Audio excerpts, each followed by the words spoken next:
Summer routines live or die by how easy they are, and honestly, if something takes too much effort, I'm out. That's why Groons is my go-to. It's my one daily pack of gummies covering my greens, vitamins, and minerals. Plus, it has 6 grams of prebiotic fiber, which is more than 2 cups of broccoli. No mixing powders, no giant pills, no hassle. I just rip open the pack and I'm done. They taste good and they make it easy to stay on top of my health, even when life gets busy. Save up to 52% with the code PODCAST at Groons.co. That's code PODCAST at GRUNS.co.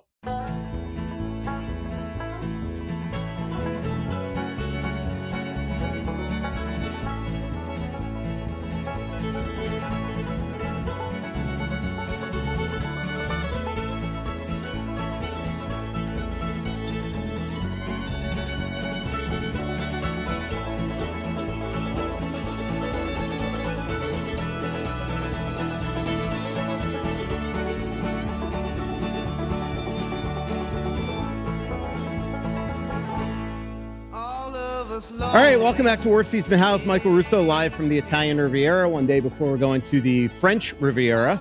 We are coming from Santa Margherita. Anthony LaPanta, Michael Russo, Worst Seats in the House. Our next live show, Anthony, July 20th at Elsie's in Minneapolis. So it'll be just as thrilling as the Italian Riviera. It'll be close. We won't have as good a crowd. I know that. Yeah. Got a great group with us this year. It's been fun so far, and looking forward to.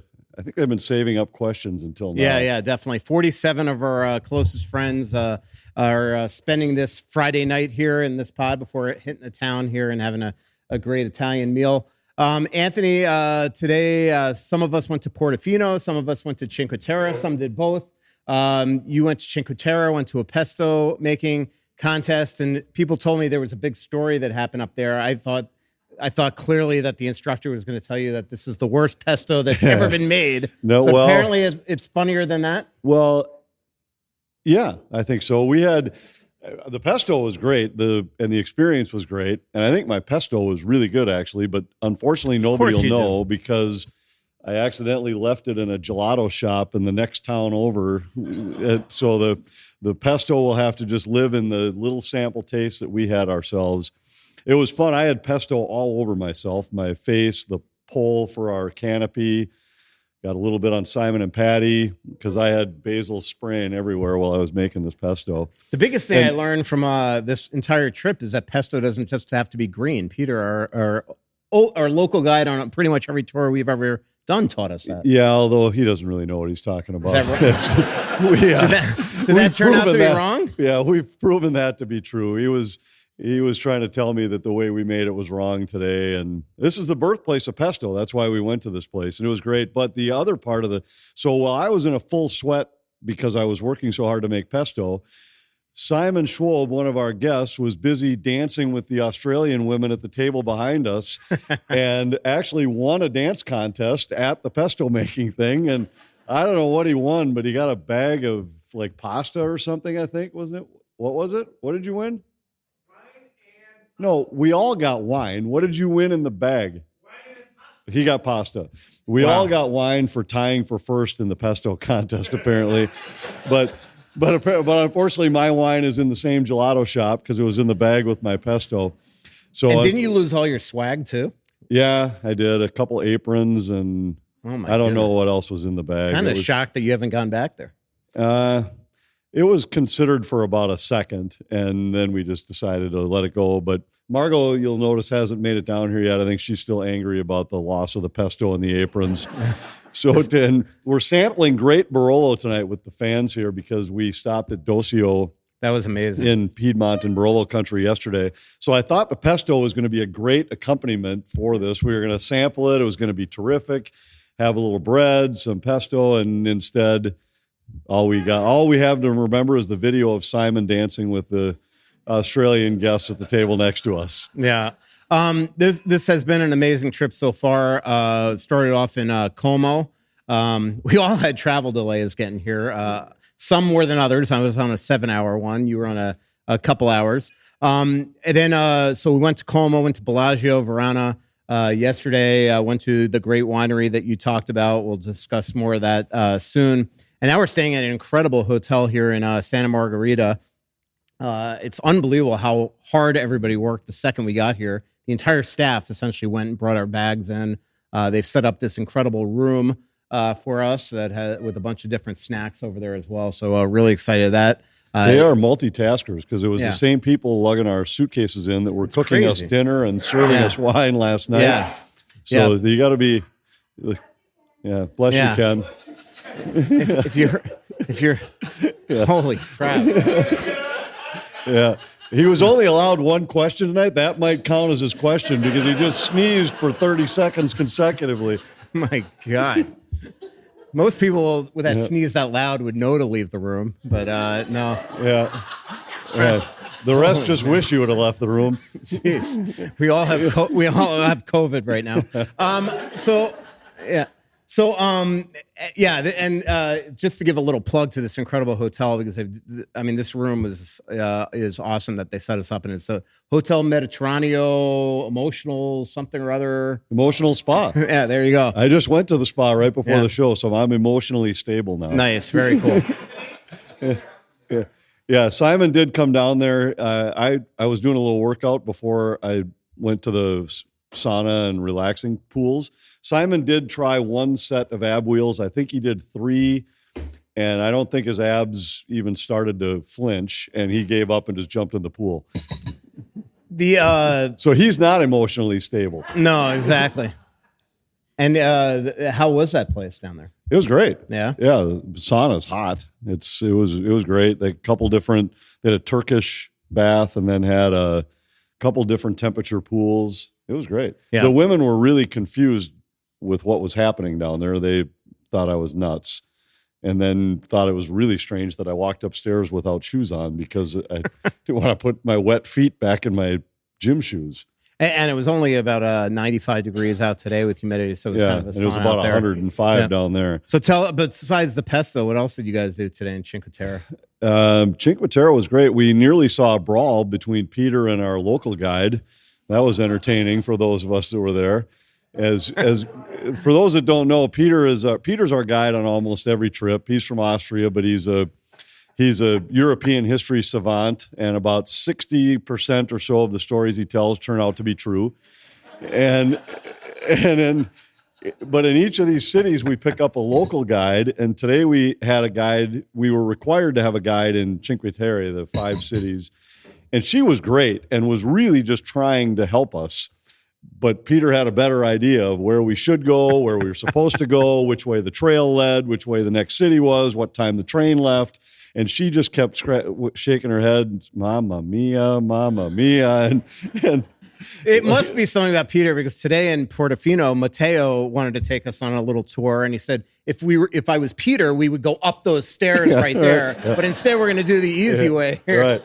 Well, and those of us who took Peter's first hike on this trip, the first day in Como, it was an easy nice little walk, 20-minute walk, not about 20 minutes, maybe more, maybe less, but quite nice. Well, it turned out to be a 45-degree angle mountain climb up to the top of this chapel, and it was maybe 20 minutes, but it was the hardest 20-minute walk I've ever had in my life.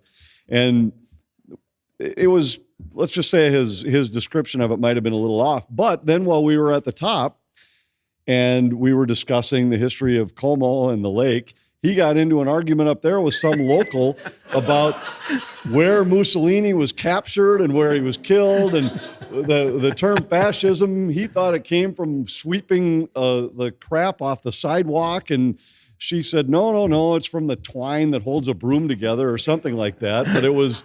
again, it was about 60% of his story was accurate. Mussolini did pass through Como one time, and the house he pointed to turned out he never lived there. But this gal that was entertaining to watch. And this was just some random person. Yeah, a random person who said as she's listening to him tell us the story, and apparently she listened for long enough, and then finally just said, "I have to tell you, I'm from here, I'm local, and that's not right." Yeah. And so that part was great. And oh my God. Yeah. Then we had, so here a similar story to what you experienced today with Matteo, who's our guide on this trip. Mateo's been awesome. But this morning there was a little mishap with Margot. She left her phone in the hotel as our group was walking to the train station. I don't think Margot's here yet, so she can't refute my story. She wouldn't refute this. I said, I'll run back to get it. So I ran back to the room to get her phone. And then I realized the flaw in my plan was that I didn't know where the train station was, but I thought I'll just track Margot, but I couldn't track her because I had her phone. So, and we didn't have a ton of time. We had left the hotel, I think with like 18 minutes or something to get to the train station. And I had now run back to the hotel. So I went to Google Maps. I looked train station, hoping there was only one. And then it had a path. And then it had another path that said 1 minute slower. I knew for sure that would be the path Peter would be leading the group on. So I followed the 1 minute slower path, and sure enough, I caught the group halfway to the train station.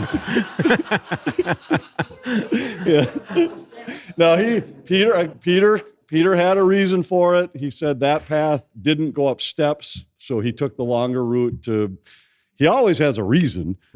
But we did take the night before he had tried to walk us home from a place in Como and it would have taken us about a half a mile out of our way just so that we could walk along the water for an extra block. But he always has a reason, and we love Peter. Peter's stories are a big part of this trip, but it's fun to watch him interact with the local guides. And It is kind of funny that the Austrian is telling us about Italian history on the bus. Right. Yeah. And Peter, we saw him do you today. want to come up and defend yourself or not? We really? saw him. At home, he said whatever. Yeah. We also saw him just randomly today go up to a hose along the beach of the Mediterranean and decide he was too hot, so he's going to hose himself down and take a shower with his clothes on. And what was that thing around your neck? Is that a radio or? It's a fan. Oh, a fan? Is it waterproof? I guess we know it isn't now because he like hosed himself down with this thing around his neck. All right, perfect. All right. Yeah, so we're looking forward to the rest of the trip and see what Peter has in store for us. We'll see how much he knows about French history when we get to the French Riviera. Yeah. I'm sure that the Austrians ruled it for a big chunk of history. The Habsburgs were probably there. What do you? It is amazing how quick this trip is going. Besides me taking you to the Monte Carlo Casino, which I've been talking about for a year. What else are you looking forward to the rest of the trip? Well, I am looking forward to that. We have another vineyard tour left. Yep. Looking forward to French that. winery. You don't know a lot about French wine. It's one of the few things you don't know about. There's a lot of things I don't. The only wine I know about is in this country shaped like a boot. So once we leave these boundaries, I'm right there with the rest of us. Are you going to talk to people you do know French? That might be the first thing we have to cut out of the podcast. No, I think it's fine. Save Anthony from himself. I won't tell that story. We'll tell that story later when the microphones are off. You know who we did run into, or I did? It was Ilya Brizgalov at the airport the other day.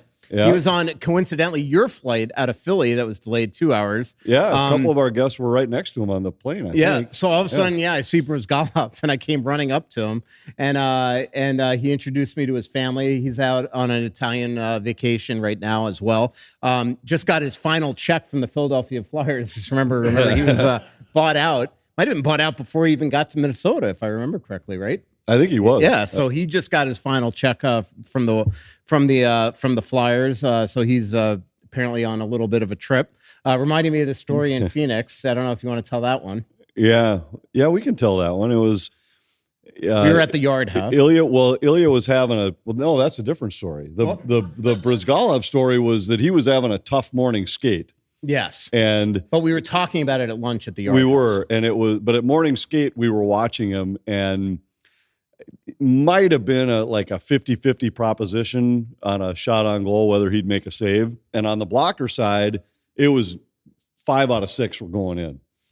And so then when we were at lunch, we were like, was anybody else watching that? And a couple people, yes, I was watching that. And I said, I tell you what, if he makes a blocker save tonight, I'm going to make it sound like the biggest save in NHL history. And the point of this, it was going to be an inside joke, too, because at the old Glendale Arena where the Coyotes used to play, the broadcast booth is literally above the visiting media. Right, so above we could the hear writers. Everything that Anthony, and I can't remember who your color guy was. Greenlay at the time. Yeah, okay. So there you go. So about a minute and a half into the game, somebody from the Coyotes flips one in from the neutral zone, and Brizgalov Just knocks puts it in the corner. blocker into the corner. Like and it had to be a 25 mile per hour right. flipping. And I just blocker, save Brizgalov, and Russo and the other writers look back. They're rolling, laughing because we had talked about it at lunch. I immediately get a text from Margot like, "What in the world is what?"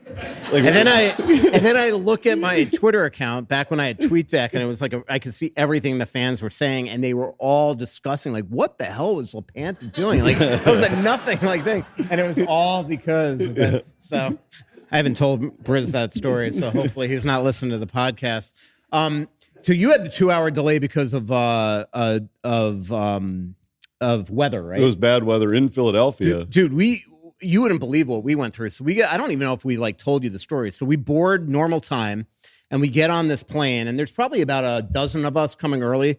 And immediately we all sit down. We're taking off at 7:55, and the pilot gets on at 7:55 and goes, there's a fuel issue right now. They haven't fueled us. We're ready to go up here. It'll be about 15 minutes. So right away, Ken and I, who are seasoned travelers in Delta One. Did he sneeze all over you? No, he did. So Ken and I right away knew we were in trouble because there's no 15-minute thing. And then it's just an hour, 2 hours, every 15, 20 minutes, the pilot's getting on, giving us update, no update. Yeah, it was unbelievable. Leslie, who's on our trip, was fast asleep for like 4 hours during this. Like, I was convinced that when we finally woke her up, she was going to think that we were in Milan. I like the way Leslie travels. Yeah, I know. Like, that's how I like to travel. Every time I got up and I was like having a restless moment, I look at Leslie and she's just out, and I was like, made me even more pissed.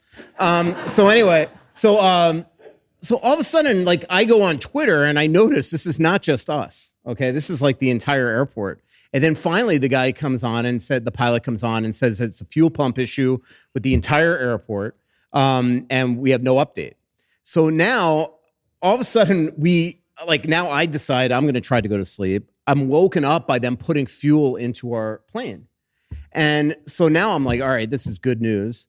All of a sudden, when you go to sleep, is it for more or less than 15 minutes? About 15 minutes. Yeah. I don't know how long I was out before the. When they're fueling a plane, you're hearing all sorts of commotion below the plane. Next thing you know, the pilot comes on and tells us that Delta has a rule that when food is on an aircraft for more than 4 hours, you have to take a measurement of it. Well, it turns out the food's too hot. We got to recater the aircraft. It's going to be 2 hours, but we think that's optimistic. So right away, the whole time Ken and I, because I'm on the J side, he's on the other aisle, we're texting all along about we are at this point know that we're going to have this crew timeout. Like, it's so obvious that we are not leaving Boston. Finally, he just walks up to the mic and says, we've decided, and this is an hour, we knew that we had to take off by 2 a.m. or the flight crew had to time out. So he makes the announcement that we're going to call in fatigue, that we're not getting out. So they cancel our aircraft. We deplane. Everybody gets off. They send everybody at the gate. Essentially, go to baggage claim and go to the transfer desk, and we'll rebook you. So I'm calling Delta. I'm on the phone, and the guy that I'm on the phone with keeps on telling me, "I'm just telling you, your plane is not canceled. I shouldn't take you off this, because if I take you off it, you're not getting back on." And I said, well, can you protect me? So he puts me on this Atlanta-Milan flight the next day, but no way to get to Atlanta because everybody at the airport essentially wound up going to this Atlanta flight. But he's like, I'm not going to take you off this plane because I'm telling you that your flight is not canceled. So right there, I go up to the red coat and they get a call from dispatch that they're canceling the Lisbon flight. The Lisbon flight crew is going to come over, and now it's panic at the desk because they realize they just sent 200 people outside the airport and now have to get them back through security. And I'm texting now everybody I know that's on our plane that I have the number for, and I'm like, our flight's not canceled. You need to get back here right away. Longer story short, finally we took off at 3 a.m. Yeah, we should make a note that these were the people who chose not to fly with the defined destination That's flight. true, because we wanted an extra. Those of us who flew on the defined destinations flight were just fine. Yeah. So anyway, we we all missed our day in Milan, but we all went early because we wanted a day in Milan, and that turned out to be one fruitless endeavor. My mom did go get there on time from her flight to Atlanta, and she went alone to the Duomo. Well, she's a more expert traveler than and you. I was super proud of her that she went alone to the Duomo. So there we go. All right, let's talk Simon. By the way, Simon's already breaking the rule. I told him you can't ask questions from the crowd because people at home can't hear. How many F words did Ken say when you were delayed? Ken, well, we did get off the plane, and Michael Kenny did say to Ken, are you Delta One? And he goes, of course I am. Yeah. So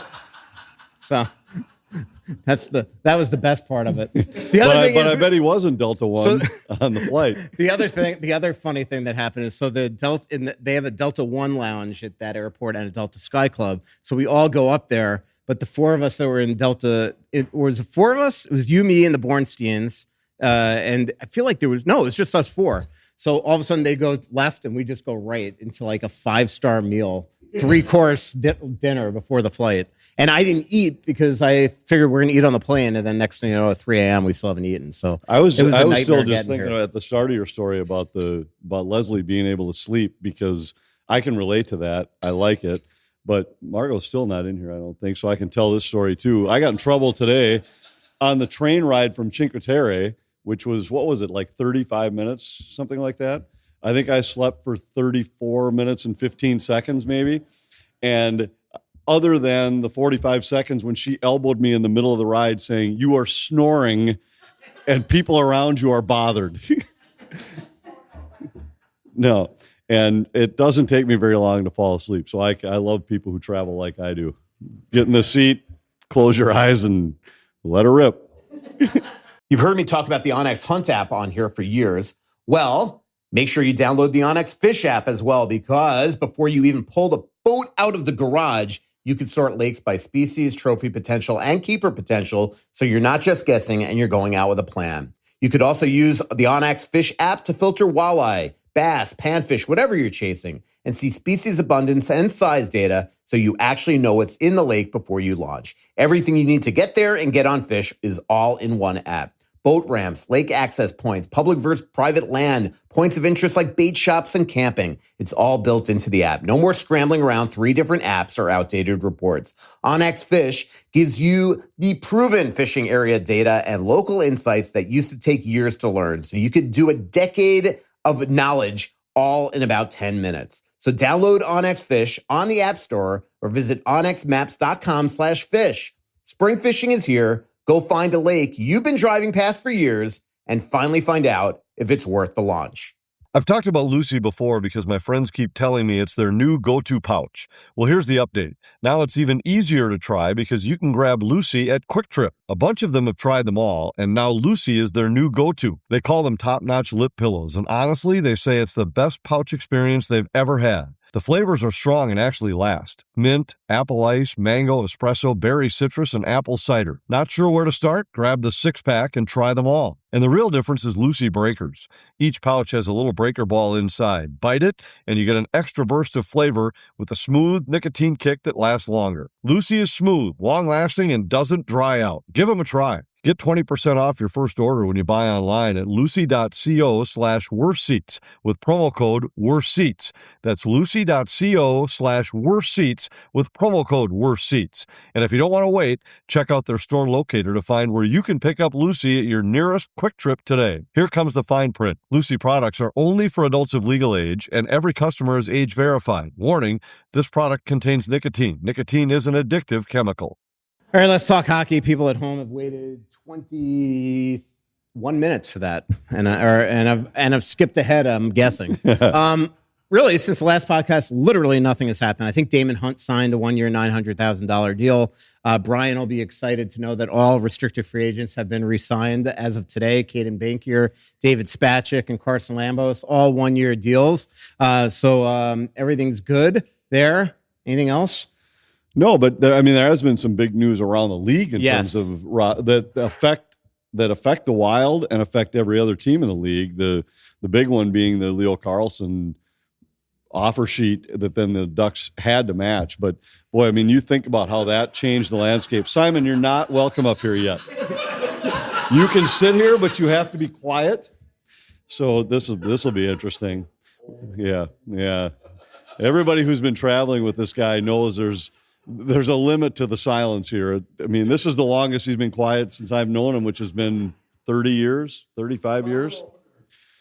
But anyway, I do think that's interesting to note because that has changed the landscape of the NHL by there are a lot of teams a few that got, I don't want to say lucky because I think a lot of people were prepared for it, but it was some of those contracts that were signed right before this offer sheet now look like the most brilliant deals in the NHL. Yeah, you think Ivan Demidov is really happy today when he just signed? Think about all of them. And Nico Hischier's deal. I mean, you name it. The contracts that were just signed now suddenly the value of those is totally different after the market has now been reset. How about Matt Boldy's deal from several years ago? I mean, it is interesting because now Connor Bedard, Adam Fantilli, again, offer sheets, the player has to be willing to sign that.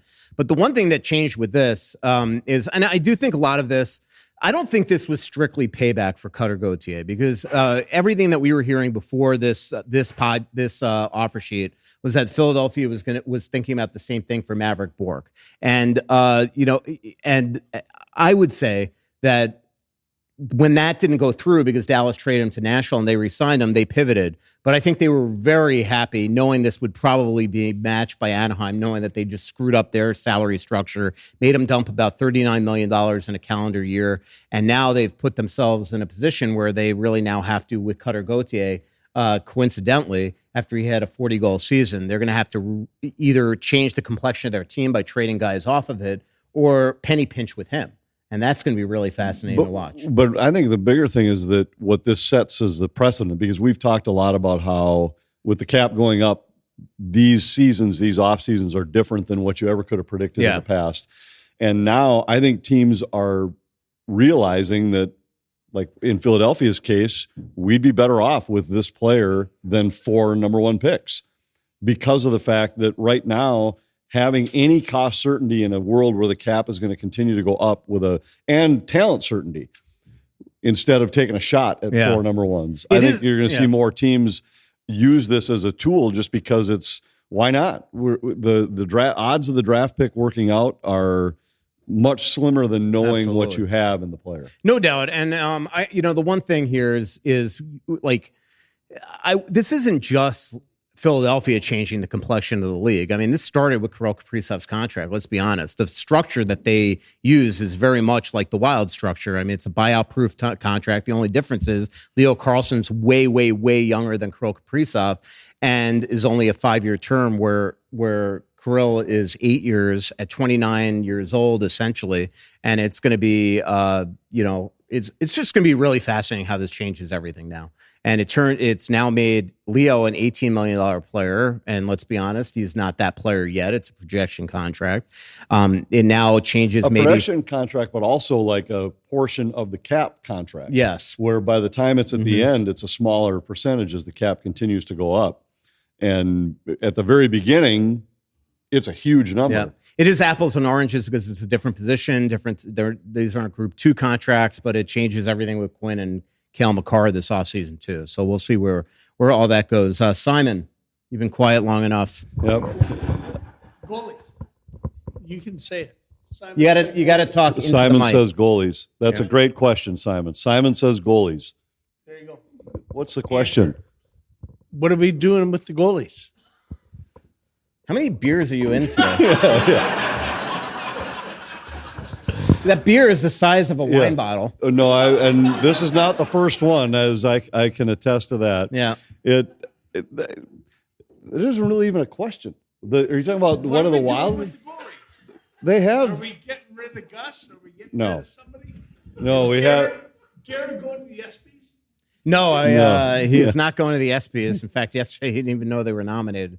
So what are they doing with the goalies? They signed Calvin Pickard. Yeah, Calvin Pickard will be the backup at the start of the season, and otherwise it'll be the same. It'll be the 2 Swedes, and Pickard will be the third, and they're in a good spot with goaltending. Yeah.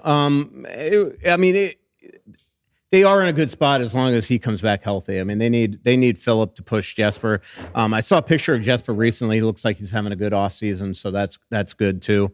Looks like he's in shape. Matt Boldy is definitely having a good offseason. He's in the ACC championship today in a threesome with the Kachuk brothers. Somebody on X actually tweeted at me that he's inside the ropes with Boldy today, so that is pretty fun. Has an incredible USA hockey bag as well. It's super sharp. George, we haven't mentioned that we have incredible law enforcement. We are very safe on this trip. Yeah, we brought 2 retired cops to act as our bodyguards on this trip. So George is one of them. Can we say where you're from or don't say where you're from? Yep, Savage, Minnesota. Yep. I don't know if that's where you're from, but that was your municipality. And then we have somebody from Rhode Island, and we know that they're... You'll be able to tell if you hear his voice in a little exactly. while. It won't be a mystery. Yeah. By the way, I appreciate that you carry the podcast equipment and I don't have to, but somebody's going to teach you how to put cords away when the show is over. Okay. You can. All right. Just one question, but it has 2 parts. First part, why haven't you started following me on Twitter yet? I have the best name on Twitter. And second part, what does the Leo Carlsson contract mean for Quinn Hughes? And if we have the money to sign him. You want to tell Anthony your Twitter names? Yeah, I don't know what your Twitter thing is. My Twitter name is Retired Ginger Cop. Okay. I don't know if I follow very many people on Twitter. I can look. Just Ken Cutler. I for sure don't follow him, but I don't remember. I don't remember the last time I added a follower, but let's see here. I follow 60 people, and I'll bet you like 40 of them are people that don't tweet. Yeah. Oh, did you? Well, just send it to me. I did. Oh, okay. Well, I'm sorry about that. I think did I respond? No. Oh, sorry. Damn it. All right. I will from now on. Now you have my text. Now just text me and we'll go play golf. I was just looking at the people I do follow, and like 5 of them are my kids, a couple of my neighbors. I only follow 50, and I'm sure a few of these aren't even on Twitter anymore. I might have to clean that up. We'll work on that tonight. But the I don't know that it affects Quinn's number. Yeah. Really, I mean, Quinn was. Well, especially if he's going on a 3-year deal. I mean, I guess they could go 3 times 18, but I mean, I think if there was going to be a 3-year deal, they wanted to go lower, which makes sense because he would be able to hit another home run contract at age 30, essentially. But I mean, a lot of it is going to be them working with the agent. I mean, Quinn is well aware that they're trying to trade for Dylan Larkin. He's well aware that they're trying to make the team better. And every penny you ask, makes it harder. I mean, just look at this offseason. This offseason has been dictated by the fact that they gave Kirill $17 million last year. Then they felt like they had to prioritize Michael McCarron. So they don't have infinite amount of money. They know they got to give Quinn a ton of money. So that changes a lot of things. They do have some players coming off the books next year. But I mean, look, I think Quinn is more dictated by Cale Makar, and right now there's a dynamic very similar to last offseason with all the forwards that are available. Quinn and him are kind of, I don't want to say working together, but their contracts are very much aligned on on where they're going to go with this. So I don't know if Leo Carlsson changes everything. He's got a really reasonable agent. He's reasonable, but he's got to get paid. He's the second best defenseman in the National Hockey League. So I think it just changes it changes the trade market for other players. Yeah. Should we be concerned that Brian put on his glasses? I am concerned that all of a sudden I had this sense that there was like somebody looking over my shoulder. And I turned around. I mean, so Brian is a good friend of ours. He's been on a lot of these trips. Has one of the largest melons I've ever seen. Like I can't believe he found a hat big enough for that thing. We've proven it with a face plant on a window in Budapest one time that I'm surprised the window survived. But he's got his glasses on and a lot of notes. So I might just hand him the microphone and go to the bar. I'll be back in a while. Brian, by the way, is on day 20. Like we're on day 4 or 5. He's on day 27 our first night when we had what I like to call a team dinner, when we had a welcome dinner at our hotel in Como. They were at separate tables, him and his beloved Karen, and the reason why was because Karen said we're on day 23 of our trip, so they were at different tables. So, all right, Brian. All right, you ready, Brian? All right. He's got a list. Oh boy. So 84 games is the new schedule. Playing time. Everybody gets angst about the fourth line and who's on the fourth line. And they play like 6.5 minutes a game. And then we got other guys playing 30 minutes a game. We got other guys playing forwards playing 23 minutes a game. How do they change that on the team so when they get to the playoffs, they've got something left? Well, I think they are going to cut back on minutes. I do, and I think they're not the only team that's looking at it that way. But I don't think that really had an impact on the playoffs. I don't think it was a team that ran out of gas. They just got hurt. But and the fourth line plays more than 6 minutes, but they don't play more than 10 a lot of nights. The but I bigger think there's issue a lot of teams. to Brian's point, though, Yep. might be on the blue line because I do feel like They Quinn and played too Brock much. got tired, and Yep. a lot of it, as to your point, is that they got hurt. So Brodeen's out, and then Middleton and Spurgeon were struggling dramatically. So then you know if you don't play the heck out of Brock and Quinn, now you're playing the heck out of I don't even remember Bogosian. Bogosian was on one leg. Petrie came in. Who was the lefty? Because Damon Middleton. Hunt. Oh, Damon Hunt. Because Middleton moved up.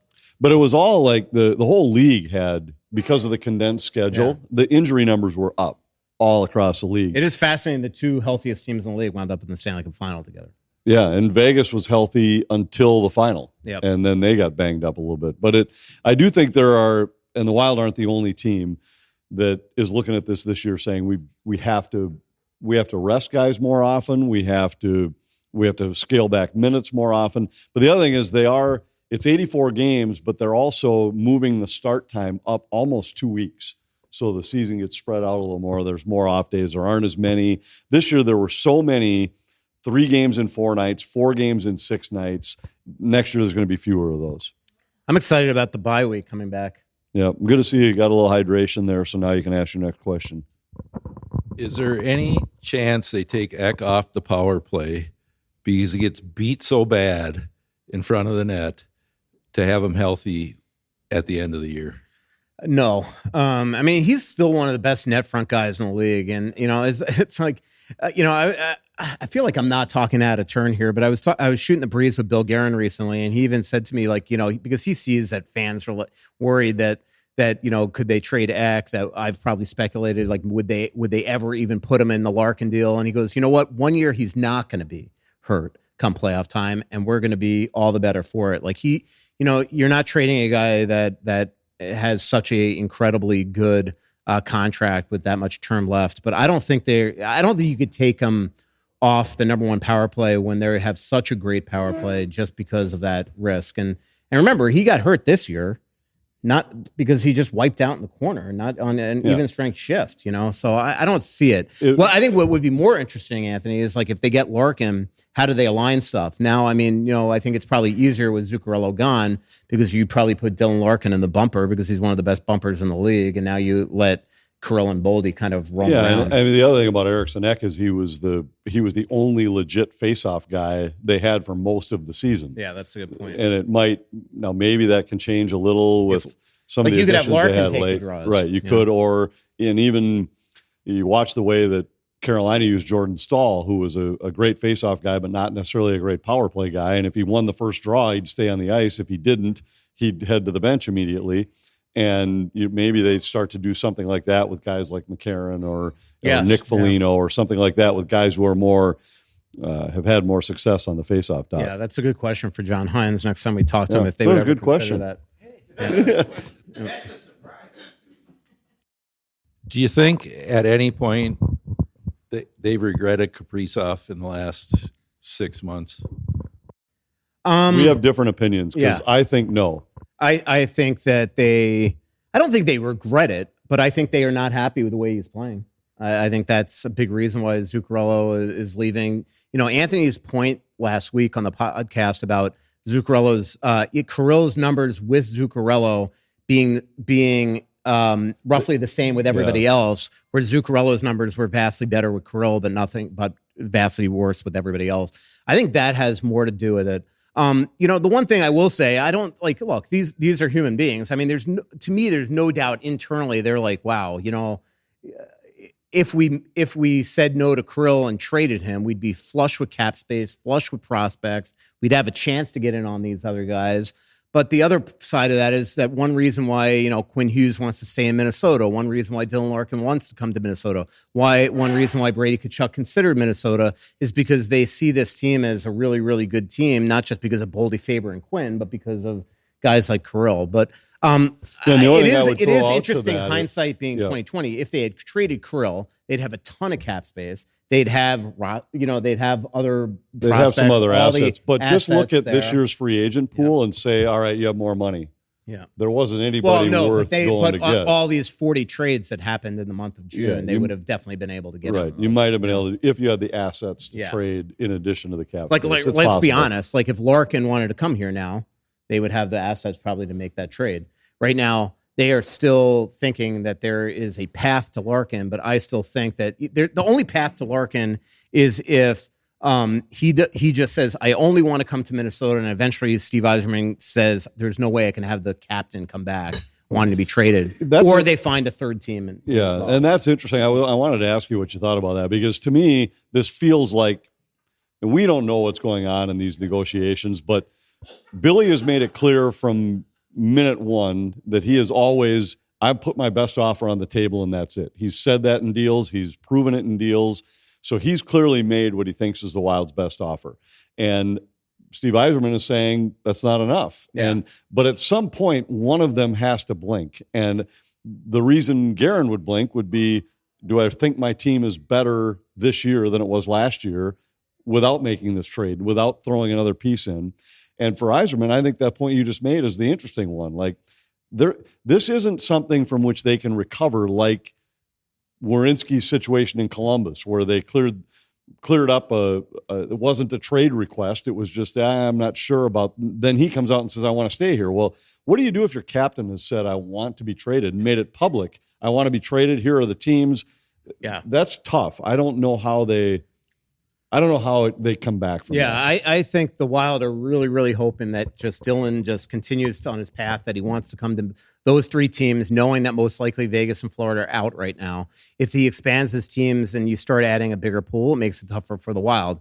But, it's not like Steve Yzerman is just going to suddenly fall in love with Danilo Urov overnight. Clearly, that hasn't moved the needle for him yet. So, like as I said a podcast or two ago, the Wild don't even know what they have in Danilo Urov, so you can't blame Steve Yzerman for not wanting to give away his captain. That's a stud for a couple of future first round picks and Danilo Urov.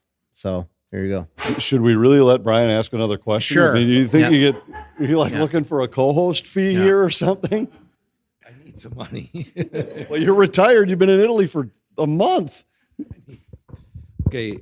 Just a little cleanup on the bus. You're not getting a piece of this. I know, but I just had a little cleanup on the bus. All right. People in the front of the bus go off the front of the bus. Yes. People in the back of the bus go off the back door. I'm sick of people on the front of the bus coming to the back door. All right. And I got one last question. Yeah. I got one.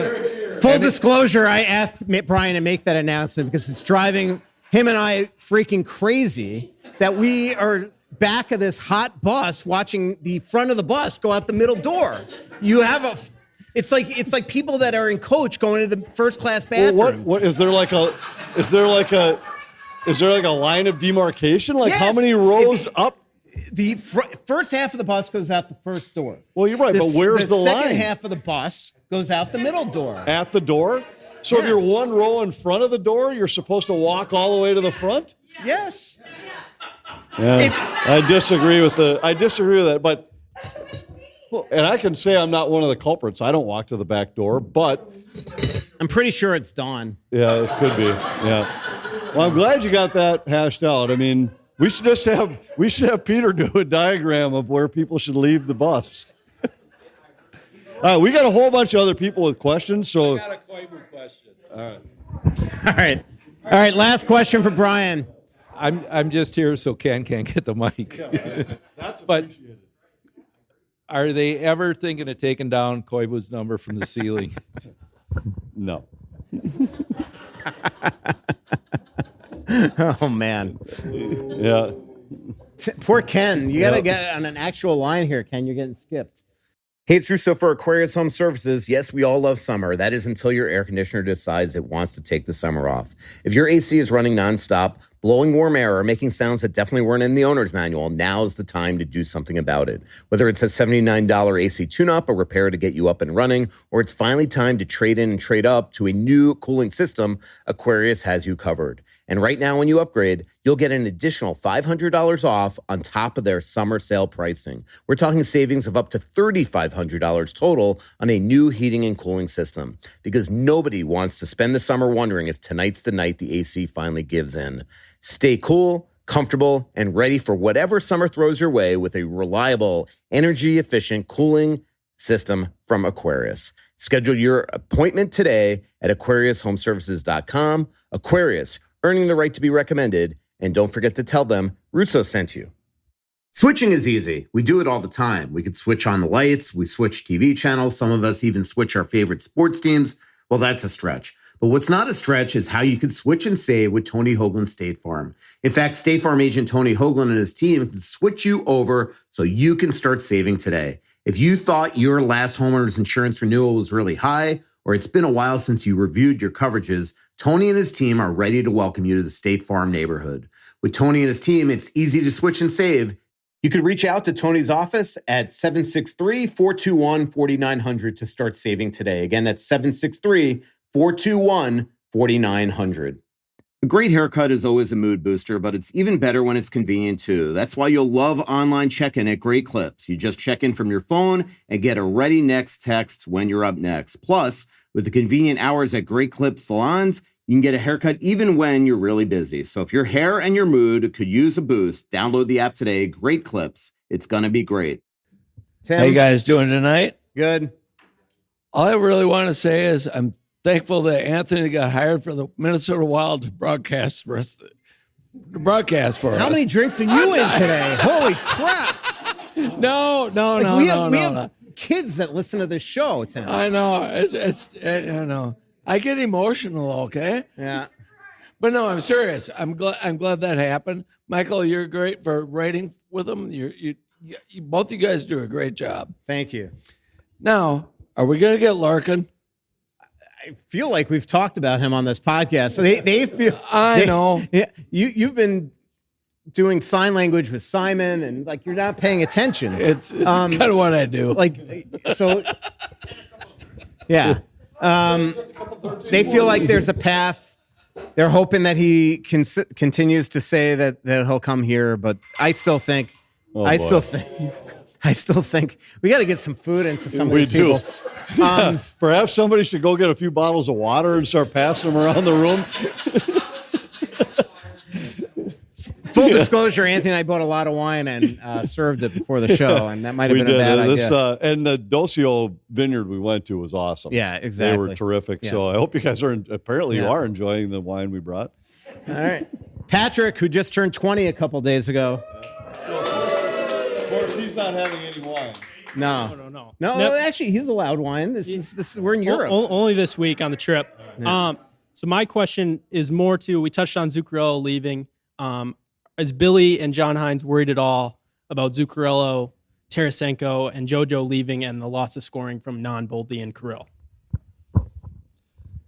Probably a should little be. bit. Yeah. I mean, I think the numbers that Michael referenced earlier about Zuccarello, I thought were interesting when we looked at them. And we looked at, I know we talk about analytics a lot, but the expected goals when Kaprizov was with Zuccarello compared to when he was without him, the difference was minuscule. He went from like 55.5 to 54.9 or something like that. But for Zuccarello, it was, when he was with Kirill, it was 54.9. When he was without him, it was like 42. So I don't know that he's going to be as difficult to replace as just saying who's going to score 60 points, because there might be somebody else who benefits from just being on Kirill's line all year. Not to diminish what Zuccarello did in any way, but I don't think it's quite as big a difference as just saying you have to come up with 150 points because these guys, you're going to have guys who play more minutes, get power play time, play with Kirill, play with Boldy. There's going to be some guys who will score more just because of where they are in the lineup. But they do have to replace some scoring. Yeah, a lot will have to do with like Shabanov. Like this kid was sort of hand delivered to the Wild by Kirill's agent. It's not as simplistic as that, but he wanted to change his scenery in New York. He's a super skilled guy from Russia. I don't really remember him much when we played the Islanders. Well, I don't last even year. know if he played because he only played half the games, and didn't play in a top 6 role or top 9 role. They have high hopes for him. I asked Billy on the Zoom with him after free agency if it's a stupid, simple thing to say he's Zuccarello's replacement, and I didn't mean it literally like he's going to go on there and get 60 assists with Kirill. But could he get a real good shot on that top line? Or if he has a really good camp, could you throw him on the second line and put Boldy on the first line? And then we know that Boldy and Kirill could get the puck to each other. So there's a lot of things that they could do, but it will be the one thing that will be interesting is if they don't make a trade by the start of next season, and obviously they'll bring in probably some guys that maybe don't have jobs on PTOs. Maybe it's a line A. Maybe Vladdy doesn't get a job. Who knows? But I guess my whole thing is like, I think Billy's got to look at this team with a little bit of concern and trepidation. And, obviously we learned last season that he could be patient and try to make a trade at some point next season, but there might need to be help brought in here before the start of next season. And the question is, what internal improvement could they have? Could Danila take the next step in his career? Could Hunter Haight earn a job on the team? All those type of things. Anthony. Yeah, and I had a couple of people that had reached out to me talking about, I don't know if it's pronounced Shabanov or Shabanov, I don't remember, but they were talking about that this guy was such a prolific scorer in the KHL, and he was, but it's such a different world there. I mean, I think the year he finished 3rd in the league, I think it was like Josh Levo led the league in scoring. Yeah. I mean, this guy who was like a fourth line fringe AHL, NHL player. So it's not apples to apples to say the guy scored there so we can score in the NHL, but they seem optimistic about him and that he might have some upside. We'll see. I don't know. Yeah. Patrick, that was a good question because you kind of took mine on me, and then Michael went further on it with the. Can we say what your job is? Yeah, sure. Yeah, this is Mike, Delta pilot. One of my favorite people. I love talking to pilots and police officers, and we're filled with them on this trip.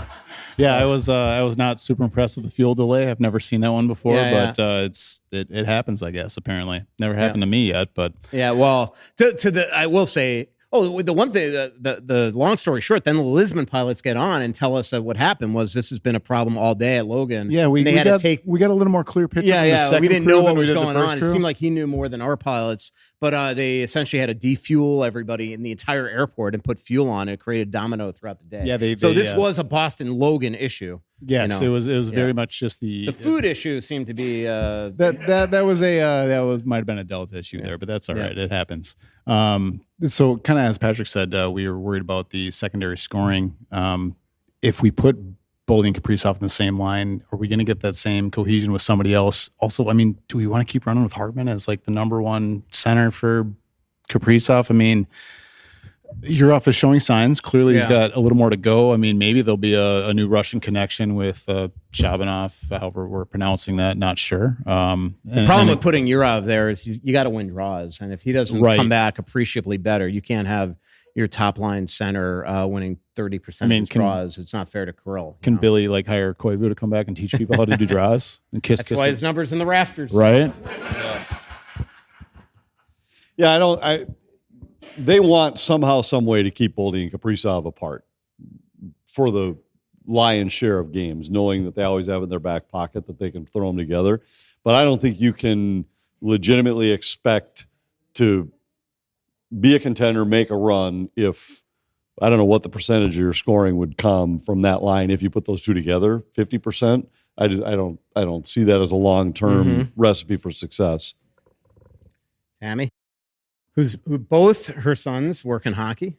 Yes, they do. One for the junior team in Sioux Falls and the other for the ECHL team in Atlanta. And hopefully And one I- day the NHL team in Atlanta. That's right. That's right. And that's Why why. it's why he's got to put in his time and be patient. That's because- right. And that's why I know so much about hockey Yes. is because of them. But, last year I saw something on, I guess it was Facebook, that Kirill had been signed before Michael even knew it.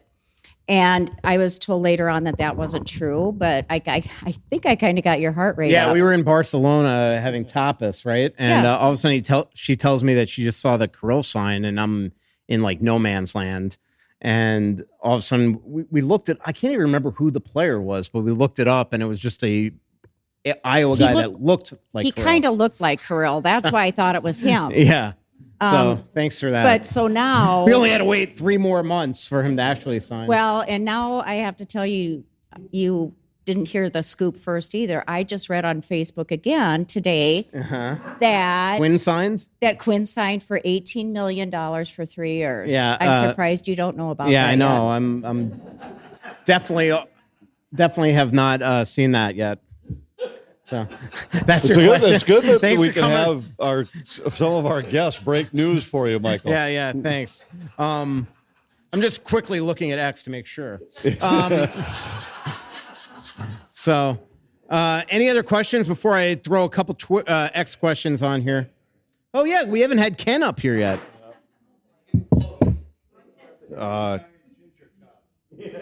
Anthony followed me, but you haven't yet What? on Twitter. Oh, okay. Let's wait for that. Okay.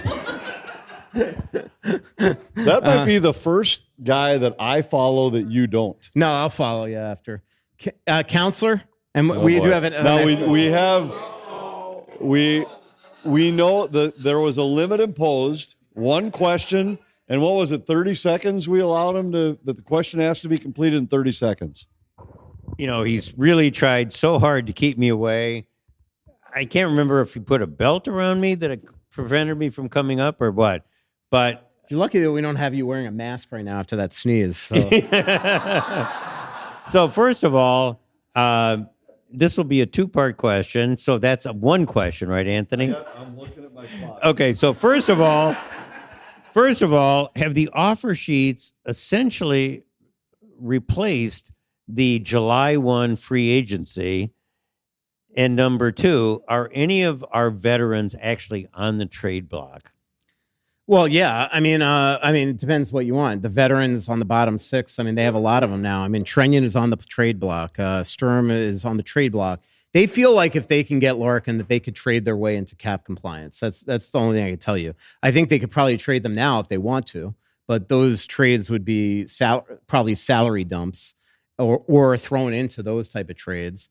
And so I don't think that it would be for a player. So right now they're just they're hanging on to him. So that's really your only question? Yeah. Oh, the first one, the 2-parter. The one thing I will say is I think what this is going to show everybody now is that you can't do what Pat Verbeek did anymore. You got to get ahead of your group 2s. A lot of people have in the last couple of years. A lot of teams haven't. And so, San Jose is lucky that Celebrini is not offer sheet eligible. Bedard technically is. Fantelli technically is. There's no evidence to say either of them want to leave their current situations.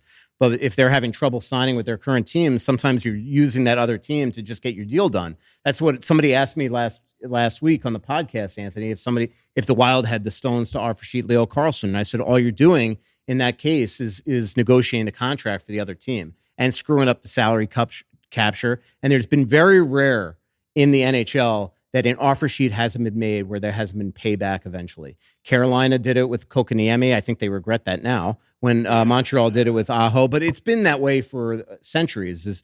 Is now will it become more common where you don't get back? But I mean, there most times there's payback, so it's still considered, an act of war. Yeah.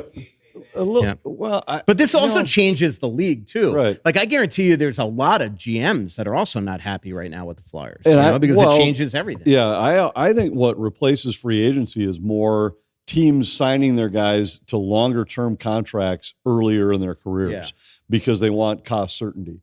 So they're willing to say, "Hey, let's give this guy 8 years right or 7 years right now if we can, just because the cap is going to continue to go up. So by year 3, this is going to be a bargain.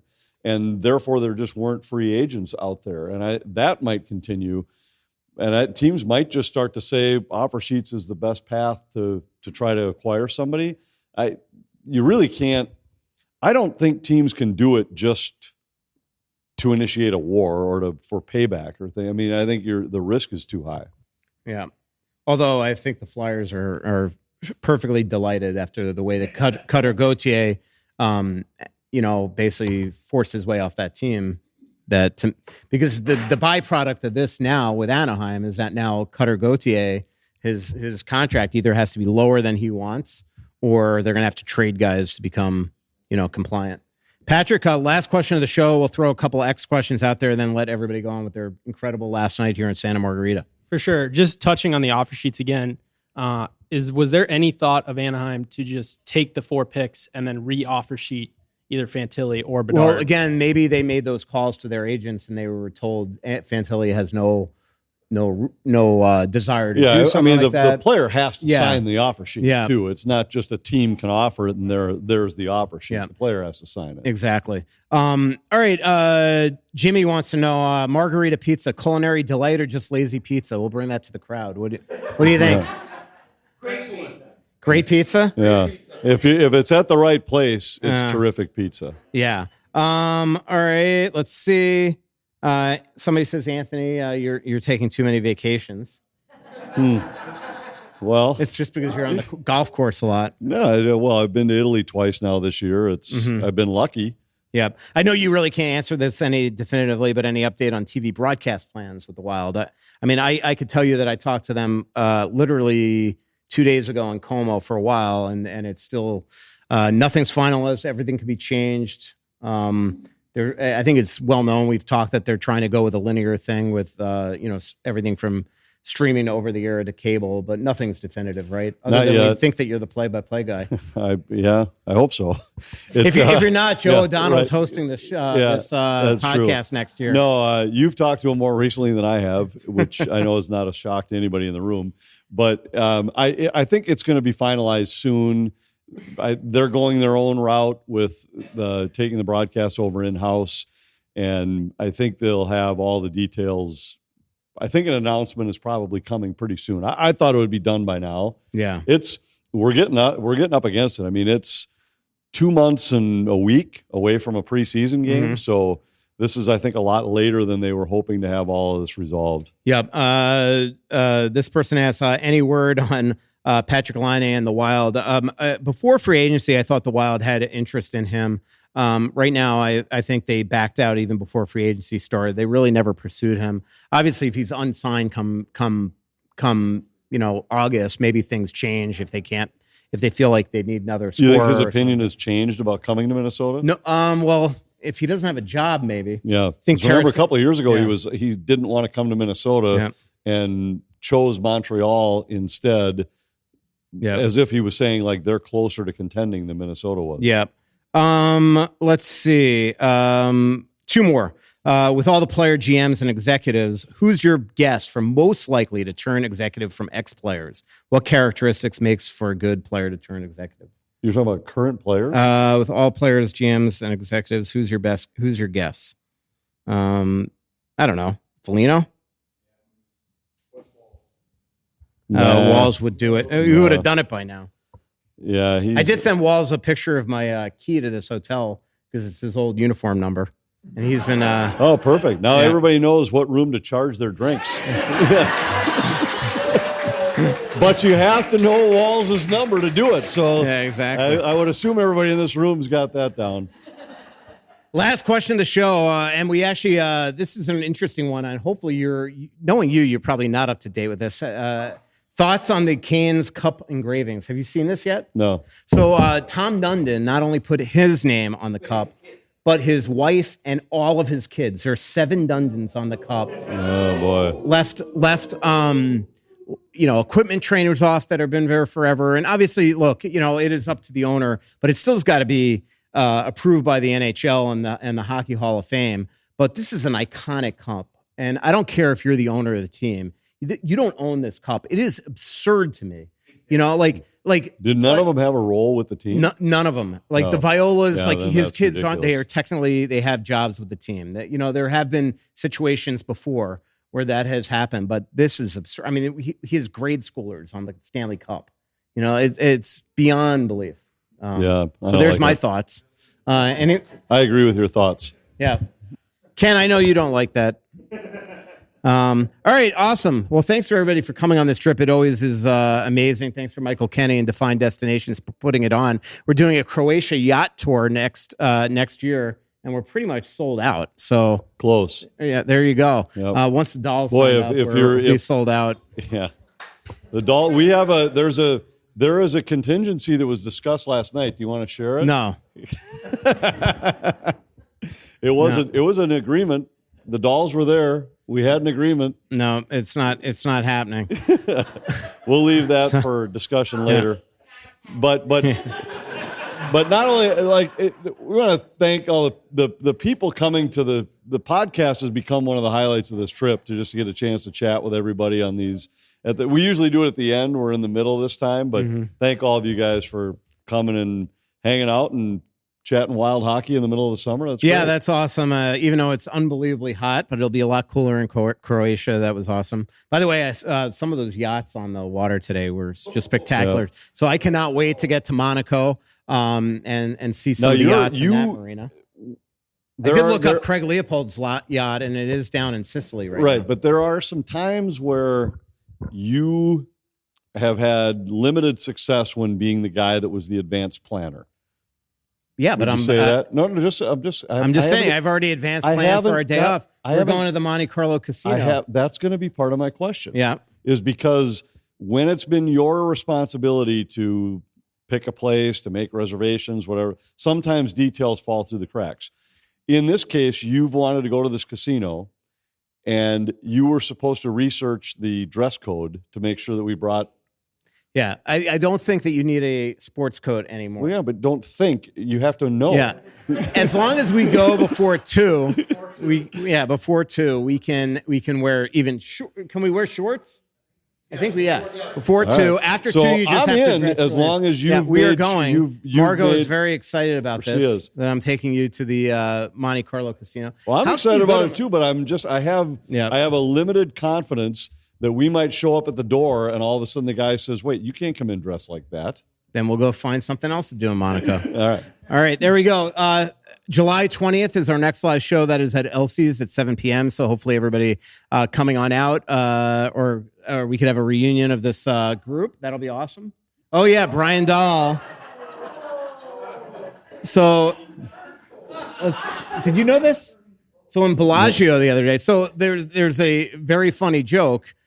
We think it's funny. Karen didn't think it's very funny. That's Brian's significant other. We're in Sicily 4 years ago. She got locked in the bathroom, and Brian's in Budapest. No, that was in Sicily. Oh, at the beach town. And where was it? The window is in Budapest. Yeah. Yeah, the dolls always have something. Yeah. But that's right. So Karen didn't have her phone. Brian didn't realize that Karen had been missing for 20 minutes. So karma, because we've been joking she about was locked in a bathroom. 4 years. She was locked in a bathroom. Right. 4 years later, apparently, I wasn't there, but in Bellagio yesterday, 2 days ago, Brian got stuck in the bathroom. And, well, I mean, you'd think after 23 days in Italy, you'd know how to get in and out of bathrooms effectively. Exactly. All right, thanks to our incredible sponsors, Aquarius Home Services, your local authorized dealer for Connecticut water treatment systems, Onyx Maps, Lucy Nicotine Pouches, State Farm by Tony Hoagland, and Great Clips. Thanks, everybody. So much coming out, there's nothing going in. I know that you feel like you're never gonna win. Oh, but the world